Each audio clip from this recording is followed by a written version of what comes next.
এরা আগে চিট ফান্ডে কাজ করতো, সেখানে এমন ভাবে যে ভূত মেরেছে চিট ফান্ডে, তার ম্যানেজার তাদেরকে গোয়ার মধ্যে লাথি মেরে বের করে দিয়েছে। তারপর এরা নিজেদের মধ্যে একটা ডিসিশন নেয় কি এই গরম নিয়ে একটা ব্যবসা খুলবে, সেখানে অনেক টাকা প্রচুর ইনকাম করবে। তো চলো এদের ছোট্ট একটা ইতিহাসটা দেখে নেওয়া যাক।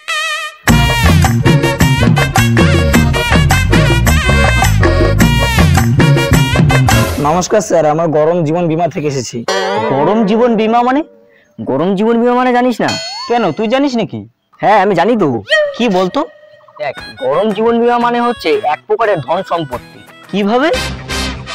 দেখ, বীমা মানে বিমান, আর বিমান মানে প্লেন, আর জীবন মানে তুই প্লেনের সাথে সারা জীবন কাটাবি। এইটাতে তোর পকেট পুরো হয়ে যাবে গরম। এর জন্য এটা শর্ট নেম রেখেছে গরম জীবন বীমা। বুঝলি তো ব্যাপারটা? ও কি স্যার, ঠিক বললাম তো?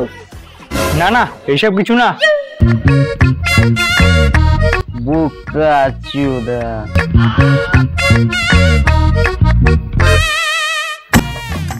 দেখো, গরম জীবন বীমা মানে হচ্ছে প্রতিদিন করে যে 40 ডিগ্রি গরম দিচ্ছে না, এটা তো মানুষ আর বাঁচতে পারবে না। তার জন্য আমরা একটা ফান্ড খুলেছি, তাতে প্রতিদিন 50 টাকা করে দেবেন। 50 টাকা আমি কেন দেবো? আপনি যদি এই গরমে মারা যান, তাহলে আপনি যে 50 টাকা করে জমিয়েছিলেন সেটা আপনার পরিবারকে দেওয়া হবে, এবং তার সাথে আমাদের গরম জীবন বীমার পক্ষ থেকে আপনাকে 1 কোটি টাকা দেওয়া হবে। বাহ, খুব ভালো তো। তাহলে আমাকে কি করতে লাগবে? কিছু করতে হবে না, অ্যাডভান্স 50 টাকা দিন আর সাথে আপনার মোবাইল নাম্বারটা দিন। হ্যাঁ হ্যাঁ, নাও। ঠিক আছে, আমরা তাহলে এখন আসি। আপনি কিন্তু প্রতিদিন 50 টাকা করে দিয়ে যাবেন কদমতলায়। আরে হ্যাঁ হ্যাঁ হ্যাঁ, দিয়ে আসবো। কদমতলায় তো? হ্যাঁ ঠিক আছে ঠিক আছে, যাও।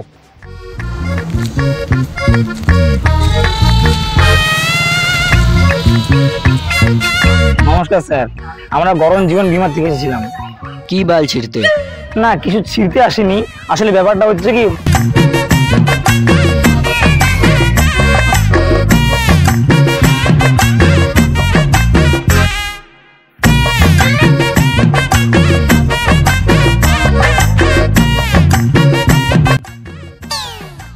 দাদা সব 50 টাকা বুঝিয়ে গেলা, তাহলে 50 টাকা দাও।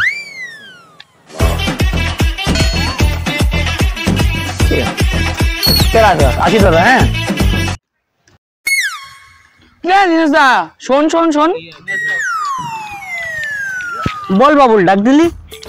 কই যায় এই 40 ডিগ্রি গরমে? আরে না রে, একটা গরম জীবন বীমা করছি তো, ওইটারই টাকা দিতে যাইতেছিলাম। 50 টাকা? গরম জীবন ব্যাপারটা কি? আরে গরম জীবন বীমা মানে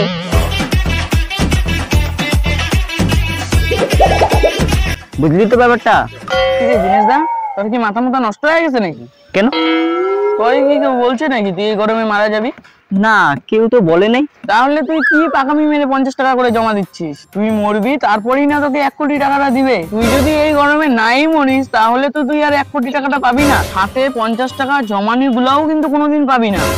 হ্যাঁ রে, তুই ঠিকই বলতেছিস। দেখ, তুই 50 টাকা করে প্রতিদিন জমা দিচ্ছিস, তাহলে হচ্ছে মাসে 1500 টাকা। তাহলে ভাব, এরকম 1500 টাকা কতজনের থেকে নিচ্ছে? রে, তুই তো আমার চোখ খুলে দিলি। ওই দুইটার এখন পিছনে হাড়ি ভাঙতে যাইতেছি। আজকে সেটা কামাই করলাম রে ভাই, কালেকশনটা কিন্তু হেভি হয়েছে। হ্যাঁ সালা পয়সা, এখন আমি সব জেনে গেছি, তোমাদের এখন হাড়ি ভাঙবো আমি। আমার 50 টাকাটা দাও, সাথে আমি পুলিশ কেস করতেছি। আর তুমি যে কতজনের টাকাটা মারছো না, এখনই পুলিশ এসে গোয়ার মধ্যে এমন ডান্ডা মারবে না, সব এক ঝলকে বের হয়ে যাবে। হ্যাঁ ও তো আমার সব কিছু জেনে গেল, তাহলে এবার কি হবে? এবার কি হবে মানে?